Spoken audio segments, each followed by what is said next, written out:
Oke teman-teman, kita mulai kelas opini ke-11 ya. Ayat intinya Mazmur 94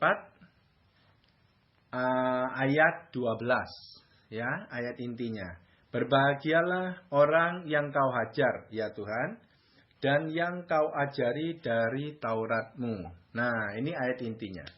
Pertanyaannya dari judulnya, bagaimana bisa berbahagia ketika diajar Tuhan? Kita semua udah tahu kalau kata-kata dihajar itu nggak enak banget gitu ya, dan tidak enak. Tetapi di Mazmur Daud, Raja Daud ngomong, kamu harus berbahagia kalau dihajar Tuhan. Ini bertolak belakang banget dengan pandangan manusia secara umum. Ya, keadaannya nggak enak tapi bahagia, gitu ya. Nah, ini yang perlu diselidiki. Karena bahagia itu perlu alasan. Ya, nggak ada alasan bahagia. Itu kemungkinan, yaitu level paling rendah lah. Itu bahagia palsu ya. Dibahagia-bahagiakan, padahal nggak ada bahagia. Itu bukan buaro. Ya, jadi bahagia perlu alasan. Alasannya kita cari yang tentang kau hajar itu. Nanti fokusnya di sana. Kalau ketemu daripada hajaran itu dan lain-lainnya, baru kita bisa berbahagia. Nah, ini intro aja biar masuk ya. Oke, sekarang kita mengembalikan kepada perikopnya, ayat komplitnya jadi lebih mudah.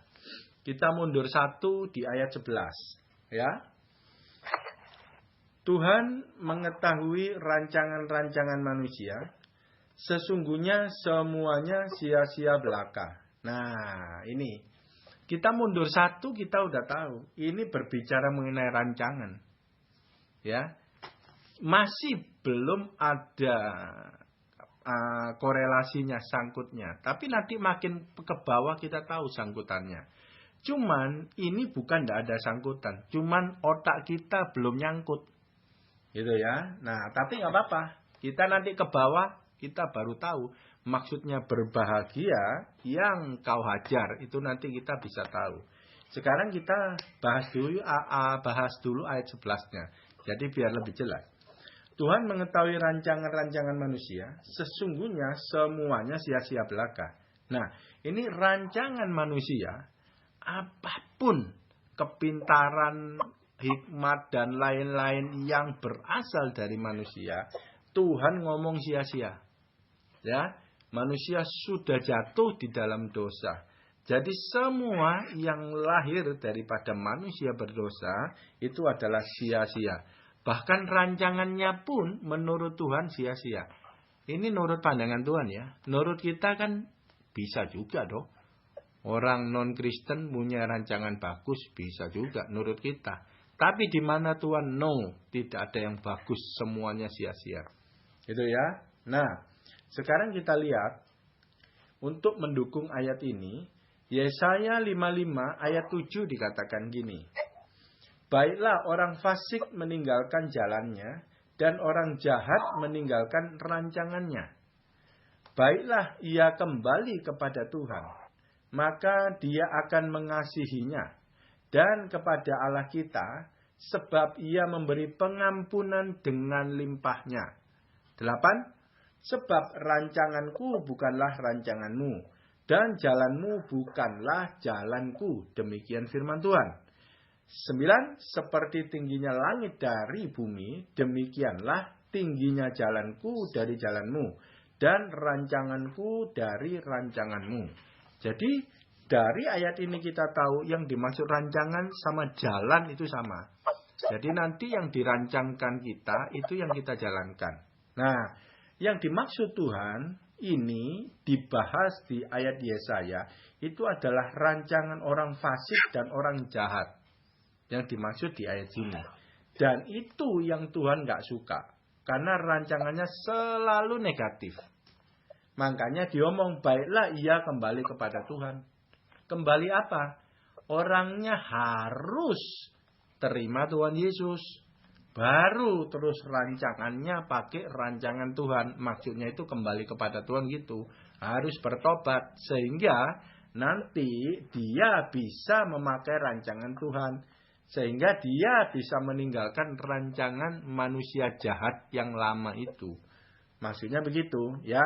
Dan Tuhan ngomong, tingginya langit dan bumi. Itu bedanya rancangan manusia dengan Tuhan. Nggak bisa diukur tingginya langit dan bumi. Nggak bisa cari dan nggak bisa ketemukan. Nggak bisa pokoknya. Nah jadi kamu nyari setengah mati, dia nggak bisa. Mau pakai rancangan Tuhan nyari, mau direnungkan, mau orang sepinter apapun, tidak bisa ketemu rancangan Tuhan. Itu pasti. Ya, yang bisa adalah Tuhan memberikan rancangannya kepada kita. Kalau Tuhan nggak beri, kita nggak bisa. Jadi kitanya sendiri harus kembali kepada Tuhan dulu. Baru Tuhan memberikan rancangannya pada kita. Kalau kita tidak kembali kepada Tuhan, itu rancangan langit dan bumi. Ya, jadi tidak akan kena. Kepikir pun tidak bisa. Nah itu ceritanya. Ya, nah jadi kita udah tahu. Kita harus meninggalkan rancangan-rancangan manusia. Ya, semuanya sia-sia. Ya, di hadapan Tuhan. Nah, baru ayat 12 diomong. Ya, berbahagialah orang yang kau hajar, ya Tuhan, dan yang kau ajari dari Tauratmu. Ini ada dua. Kau hajar dan kau ajari. Ya, sangkut pautnya dengan rancangan. Ya, kalau kau hajar itu berbicara tangan. Ya, pendidikan, pendisiplinan lewat tangan. Tetapi kau ajari itu adalah pengajaran lewat mulut. Pendisiplinan, pendidikan itu lewat mulut. Pengajaran membuat kita mengerti. Jadi ada dua. Ya, tetapi fokus yang ini berbahagialah orang yang kau hajar. Ya, berbahagia orang yang kau hajar. Artinya apa? Kalau dia anak Tuhan, itu kenapa dihajar? Itu ada hubungannya dengan rancangannya. Kenapa? Anak Tuhan ini sudah melenceng dari rancangan Tuhan. Makanya harus dihajar biar kembali. Ya. Nah, ditulis selanjutnya, dan yang kau ajari dari Tauratmu. Yang kau ajari dari Tauratmu itulah firman Tuhan, itu rancangan Tuhan, itu kehendak Tuhan. Nah, dari sini kita jadi ringan nih lihatnya. Berbahagia orang yang kau hajar. Oh ya jelas bahagia. Kalau nggak diajar, dia keluar dari rancangan Tuhan.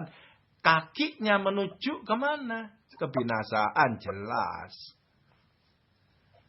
Ya loh. Dan bahagia itu dihajar dan diajari. Gitu ya. Ada dua ya. Dan diajari. Nah, kita nih maunya jangan sampai dihajar. Maunya diajari. Makanya rajinlah di posisi Maria. Rajinlah tahu rancangan Tuhan, tahu kehendak Tuhan. Ketika kita mengejar pengajaran Tuhan dan kita dapat, kita terhindar daripada hajaran tangan Tuhan. Dan walaupun kadang terjatuh Tuhan hajar pun, itu untuk menyelamatkan kita. Kita bisa bahagia karena kita selamat.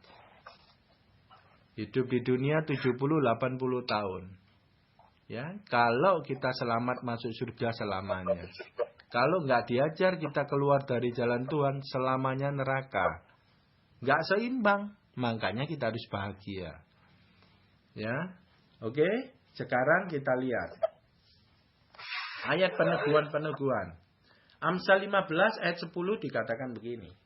Didikan yang keras adalah bagi orang yang meninggalkan jalan yang benar. Dan siapa benci kepada teguran akan mati. Nah, didikan yang keras. Ya, ini bukan kata-kata lagi, sudah main tangan. Karena pakai kata-kata yang lembut sudah tidak bisa. Jadi pakai yang keras. Nah, didikan keras bagi orang yang meninggalkan jalan yang benar. Terpaksa harus keras. Karena dia sudah kakinya melangkah keluar daripada jalan Tuhan. Nggak bisa ngomong lagi. Kenapa? Kemarin sudah ngomong, tapi diabaikan. Makanya kakinya keluar daripada jalan Tuhan. Jadi, step pertama Tuhan sudah bicara. Tuhan sudah mau ngajari, tapi diabaikan. Jadi akhirnya pakai didikan yang keras. Hajaran, tangan Tuhan mulai main. Persislah kalau kita punya anak yang masih kecil, diomong nggak bisa, kita turun tangan. Mukulnya pun di area pantat. Bukan di kepala, bukan yang lain-lain ya. Gitu kan. Jadi tetap terukur. Hajaran Tuhan juga tetap terukur. Ya. Kalau seperti Raja Daud tadi siapa yang ngomong. Mending aku serahkan ke dalam tangan Tuhan lah, daripada tangan manusia penghukumannya. Karena Tuhan kasih. Jadi Tuhan mukul, Tuhan menghajar. Bayangan kita serem. Tapi ingat. Tuhan penuh kasih, menghajarnya pun pakai ukuran. Ya, tidak mungkin dia mau melukai kita, tidak mungkin. Ya, jadi harus tetap berpatokan Tuhan itu baik menyayangi saya. Ya. Nah, udah selesai, didikan yang keras meninggalkan jalan yang benar. Jadi kalau ngomong berbahagia orang yang kau hajar, berarti orang ini kakinya sudah mau meninggalkan rancangan Tuhan. Gitu ya. Nah, kenapa orang benar ini kok mau meninggalkan rancangan Tuhan? Ya, Amsal 14 ayat 12 dikatakan gini. Ada jalan yang disangka orang lurus, tetapi ujungnya menuju maut. Meninggalkan jalan yang benar, jalan Tuhan itu menuju maut. Kenapa menuju maut? Orang ini menyangka jalannya lurus. Jadi dia menjalankan kekristenan itu pakai pikirannya sendiri, tafsirannya sendiri. Dia nggak mau di posisi Maria, nggak mau belajar firman, nggak mau kenal Tuhan, nggak mau memburu pengertian, pengenalan akan Tuhan, baca firman, nggak mau. Dia sesuai pikirannya aja. Banyak Kristen gitu, persentase lebih besar daripada Kristen yang benar-benar cari pengenalan akan Tuhan. Nah, orang ini kalau ditanya selamat. Nggak ada orang Kristen, ya jarang sekali ya orang Kristen, kamu selamat nggak? Oh, pasti selamat, aku percaya Tuhan Yesus, selesai. Nah, ini orang yang disangka jalannya lurus, ini Kristen kedagingan. Ya, dan tiap hari yang dia hidupi bukan kehendak Tuhan, kehendak dia. Tapi dia Kristen, dia sangka lurus, padahal jalannya menuju maut. Padahal kakinya sudah di luar jalan kebenaran. Yang berlaku adalah bukan pengajaran mulut Tuhan. Yang berlaku adalah tangan Tuhan dihajar. Cuman pada waktu dihajar karena dia nggak ngerti pikirannya dia lurus. Itu dia nggak bisa bahagia. Nggak ngerti soalnya. Bahagia itu perlu alasan. Bahagia itu perlu pengertian. Orang seperti ini, kalau dia nggak bertobat, dia bisa nyalain Tuhan. Tuhan, aku salah apa? Aku sudah gini, aku sudah gitu. Nggak nyakitin orang gini gitu. Kok aku begini? Karena ketidakmengertiannya, dia bisa menuduh Tuhan. Dia bisa menyalah sangkai Tuhan. Berbuat tidak adil terhadap dirinya. Ya, runyam hasilnya orang seperti ini nantinya. Kalau dia nggak bertobat. Gitu ya. Berat ini ya. Terus, kenapa Tuhan harus turun tangan hajar? Amsal 15 ayat 32 dikatakan gini.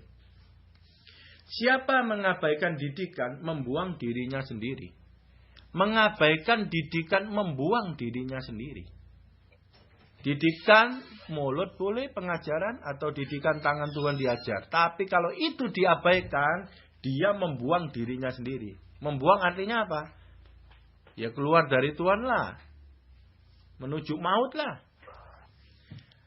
Tetapi siapa mendengarkan teguran memperoleh akal budi.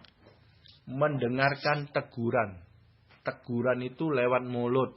Bisa juga kalau mulut sudah nggak dianggap pakai tangan. Dihajar itu ditegur pakai yang keras gitu ya. Nah, tujuannya apa? Memperoleh akal budi. Akal budi itu apa? Pola pikir itu. Pikirannya itu yang kemarin itu rancangannya sendiri. Untuk memperoleh akal budinya Tuhan, pikiran Kristus itu perlu pertobatan, perlu firman. Begitu firman masuk, karena hajaran itu dia bertobat, firman masuk, makanya ada perubahan pola pikir. Itu yang dikatakan memperoleh akal budi. Jadi begitu memperoleh akal budi, berarti pola pikir berubah. Berarti ada pertobatan. Nah, ya tadi dibilang mendengarkan teguran. Jadi Tuhan mau waktu diajar itu kita dengarkan. Ada firman pasti. Bukan cuma keadaannya tok. Pasti Roh Kudus ngomong. Supaya kita bertobat. Karena bertobat itu perubahan pola pikir. Kita mendapatkan akal budi. Ingat di perjanjian baru, ibadah yang sejati, perubahan akal budi. Gitu ya. Nah, kita lihat Amsal 16:22, luar biasa berbicara mengenai akal budi ya. Saya kaget bacanya. Amsal 16:22, akal budi adalah sumber kehidupan bagi yang mempunyainya. Tetapi siksaan bagi orang bodoh ialah kebodohannya. Nah, akal budi sumber kehidupan. Nah teman-teman ingin nggak ada yang lain Amsal ngomong jagalah hatimu dengan kewaspadaan karena di sana terpancar kehidupan. Terpancar kan maksudnya sumber kehidupan keluar dari sana, dari hati. Tetapi Amsal 16:22 ini nggak cuman hati, akal budi juga sumber kehidupan. Kalau dia sumber, dia memancarkan kehidupan juga. Jadi yang harus kita jagai dengan segala kewaspadaan itu adalah hati dan pikiran kita.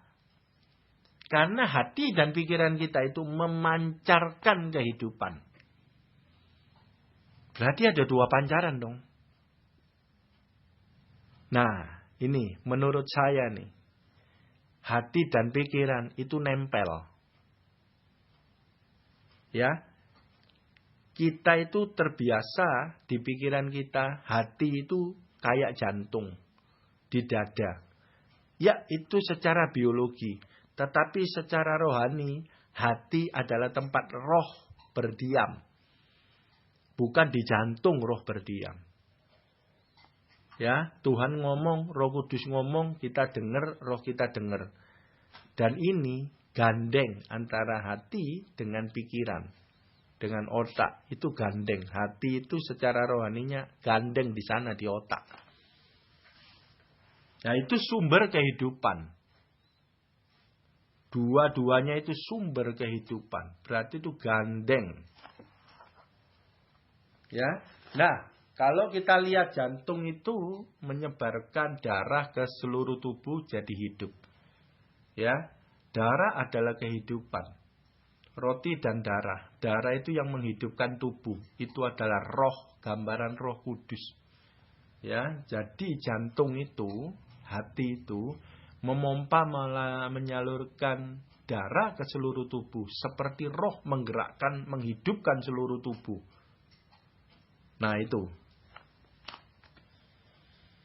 Ya, oke, ini baru tafsiran saya, ini sangat hati-hati. Ya. Karena saya juga belum pernah dengar akal budi sumber kehidupan, ya. Saya juga baru nemu sekarang, ya. Oke? Jadi sekarang yang Tuhan ngomong, kau hajar dan kau ajari. Nah, ini untuk memperoleh akal budi tujuannya. Makanya kita bisa bahagia. Karena kita akan memperoleh akal budi, pikiran Kristus. Jadi bahagialah. Daripada nggak dihajar, daripada nggak diajari, akal budi kita duniawi banget. Perjalanan kita, langkah kita menuju maut, neraka, pasti.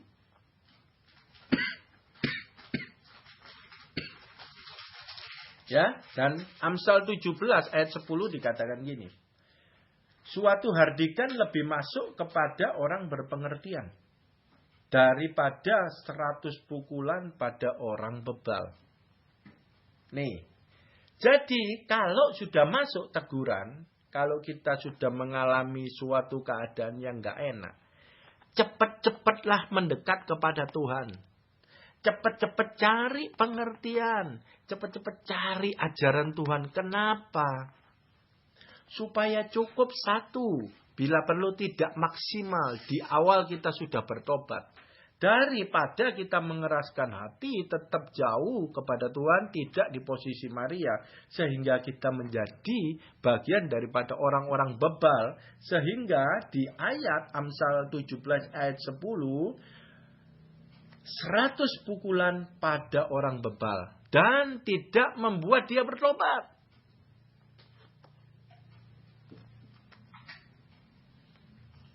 Jadi orang bebal, orang bodoh, udah nggak ngerti, diomongin nggak bisa, dan dia masih kekeh dia benar. Makanya nggak bisa bertobat. Kenapa? Dia kekeh dia benar. Gitu ya. Kalau dia bertobat, oke, salah Tuhan, aku diajar, ngerti, nah enak selesai. Tapi karena bebal, yang berarti dia tetap menganggap dirinya benar, ia terus lanjut ajarannya. Ya. Oke. Kita lihat orang fasik nih. Kita sebagai contoh nih orang fasik, ya. Amsal 4 ayat 19. Jalan orang fasik itu seperti kegelapan. Mereka tidak tahu apa yang menyebabkan mereka tersandung. Kasihan nggak orang fasik? Dia jatuh tersandung aja dia nggak ngerti. Nah kalau nggak ngerti berarti setelah dia jalan lagi tersandung lagi nggak? Tersandung lagi karena dia jalan dalam kegelapan. Lah kita jalan di dalam terang bisa tersandung, bisa kadang bisa, ya. Tapi kan enak kita diajari Tuhan bahkan mulut tangan oke lah, tapi kita tidak sampai kita itu jatuh tidak ngerti dan terus jatuh seumur hidup jatuh. Ya, kan kasihan banget orang fasik seperti itu hidupnya. Beda dengan kita, ada tangan Tuhan terus menopang. Ya banyak ayat ya.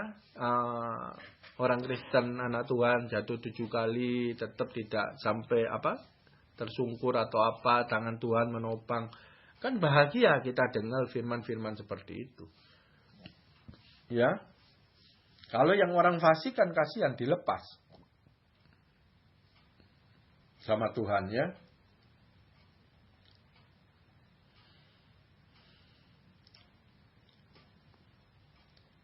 Oke. Nah, sekarang kita masuk ke ayat 13. Kelanjutan dari 12 yang tadi berbahagialah itu ya. Yang orang yang kau hajar ya. Sekarang 13. 13 baru ada konklusi nih. Baru terbuka. Kenapa ayat 12 kamu diajar? 13 cocok dengan ayat Amsal lain. Yang lainnya tadi. 13. Untuk menenangkan dia terhadap hari-hari malapetaka. Sampai digali lubang untuk orang fasik. Kita itu mau diluputkan dari hari-hari malapetaka. Makanya kalau diajari nggak bisa, diajar. Gitu.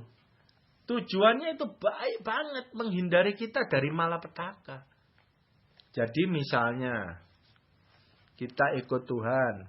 Kita mau diajari. Bahkan kadang sampai diajar. Misalnya ya.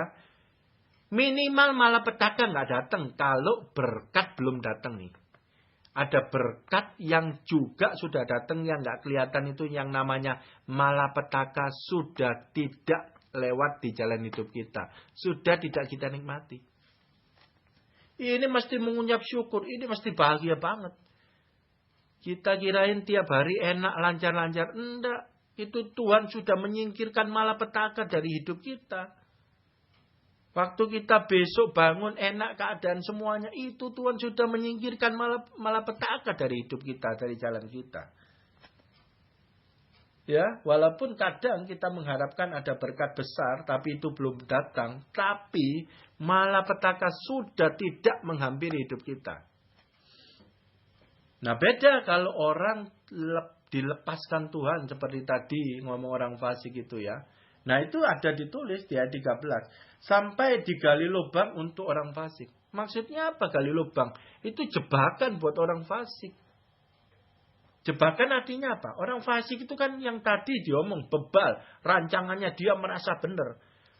Pikirannya sendiri menjebak dia. Jadi yang dia kirain benar dia jalanin. Gak tahu ujungnya menuju maut. Duh, mau nyesel? Ya gak bisa. Kalau dia sudah mati penghakiman. Udah selesai. Mau nyesel? Gak bisa. Nah Tuhan gak mau itu. Makanya ada dua. Gada dan tongkat. Tongkat berbicara tuntunan pakai mulut. Gada itu untuk mukul hajaran tangan Tuhan. Nah ini jelas ayat 13 menerangkan ayat 12 tadi. Sekarang kita bisa bahagia dengan mengerti. Jadi natural bahagia keluar. Bukan keadaan tidak enak dibahagia-bahagiakan. Bahagia buta. Yang kan palsu itu.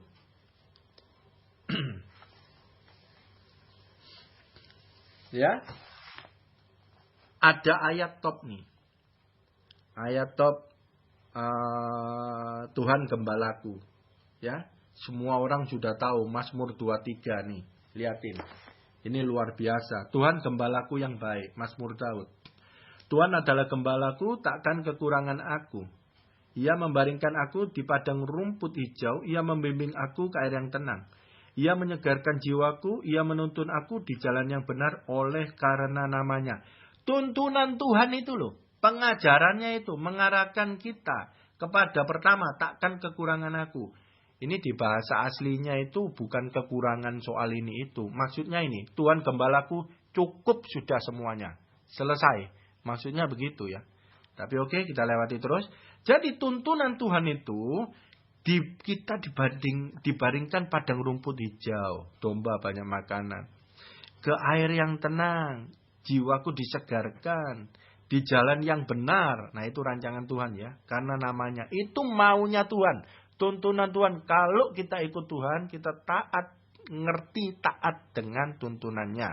Nah terus ayat 4. Sekalipun aku berjalan dalam lembah kekelaman. Loh, Tuhan tadi ke padang rumput ini kok jalan lembah. Berarti orang itu kadang masih pakai rancangannya sendiri. Daud pun masih jatuh berzina dengan Batsyeba. Ini bukan kehendak Tuhan. Dia berjalan dalam lembah kekelaman.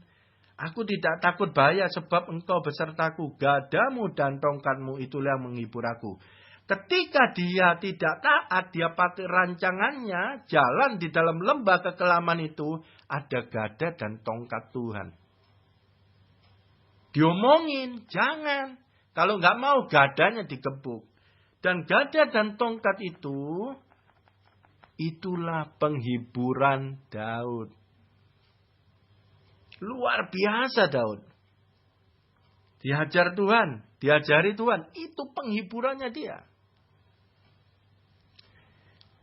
Pribadi di balik penghibur itu baru terungkap di perjanjian baru. Roh Kudus di dalam kita. Waktu Tuhan ngajari penghiburan itu Roh Kudus menghibur pakai firman. Bukan Roh Kudus menghiburnya dikasih duit banyak suruh belanja. No, pakai firman, pengajaran. Janji-janji Tuhan. Dan gada tongkat ketika digebuk. Roh Kudus juga yang di dalam, yang menginsafkan kita, membuat kita balik kepada jalan-jalan Tuhan. Kita baru tahu, terungkap di perjanjian baru. Jadi baca perjanjian lama dan perjanjian baru saling mengisi, itu dahsyat banget. Ya, engkau menyediakan hidangan bagiku di hadapan lawanku. Oke, kita nggak usah bahas karena sangkut paut tadi dengan cukup di gada dan tongkat.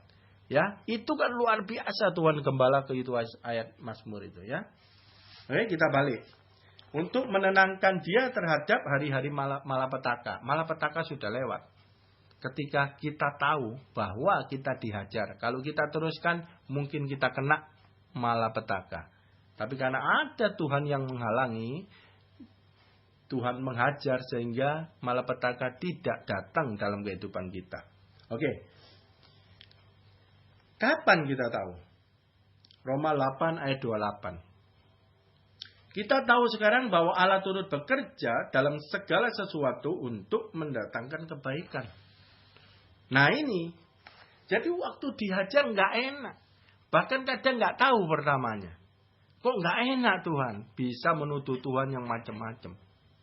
Tetapi setelah lewat dari semuanya, seperti Licu, Pak Jimmy tadi ngomong, baru tahu aku sekarang bahwa yang kemarin diajar itu baik untuk aku. Kapan waktunya kamu tahu itu? Ketika kamu sudah dewasa rohani, sudah lewat, sudah ngerti. Dewasa rohani baru bisa ngomong, yang kemarin itu baru aku tahu itu baik. Ketika kerohanian gak bertumbuh-tumbuh, kadang kejadian gak enak tetap jadi misteri. Gak tahu apa baiknya. Gak enak itu kok. Ketika sudah dewasa rohani, sudah ngerti firman, sudah tahu kehendak Tuhan, baru kita bisa ngomong, oh sekarang kita tahu Allah turut bekerja dalam segala sesuatu untuk mendatangkan kebaikan. Fokus kepada mendatangkan kebaikan. Jadi hajaran kemarin itu baru sekarang aku mengerti, ketika kita sudah dewasa rohani, baru bisa lihat gambaran utuhnya. Oh itu ternyata mendatangkan kebaikan. Kalau enggak aku sekarang enggak kayak gini. Kalau dulu dilepas Tuhan, sekarang enggak kayak gini saya. Habis aku. Hidupku kacau. Ya, oke, 13. Kita lewati 14. Biar cepat selesai ya, udah 30 menit. 14. Sebab Tuhan tidak akan membuang umatnya dan miliknya sendiri tidak akan ditinggalkannya. Kenapa Tuhan mau hajar? Kenapa Tuhan mau ngajari? Tuhan itu nggak mau membuang kita dan tidak mau meninggalkan kita. Jadi apapun keadaanmu, tetap Tuhan kawal, Tuhan sertai. Tetap Tuhan mau ngajari kita. Tetap Tuhan mau hajar kita. Kalau kita mau keluar dari jalan-jalannya. Tuhan tidak pernah mau membuang. Apapun kita, kejelekan apapun dan separah apapun janji Tuhan, kita umatnya, titik, tidak akan dibuang, tidak akan ditinggalkan.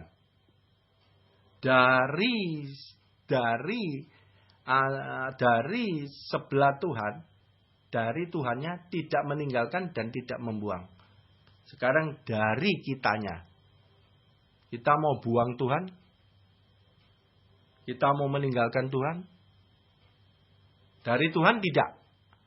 Dari kitanya. Karena jemaat, 7 jemaat di kitab Wahyu, yang jemaat Laodikia, dia uang banyak, dia membuang Tuhan. Bukan Tuhan yang membuang dia. Dia membuang Tuhan. Sampai Tuhan mengetuk dari luar mau masuk di dalam hatinya. Ngajak makan bareng. Lah ini kan orang Kristen, berarti dulu Tuhan di dalam dong.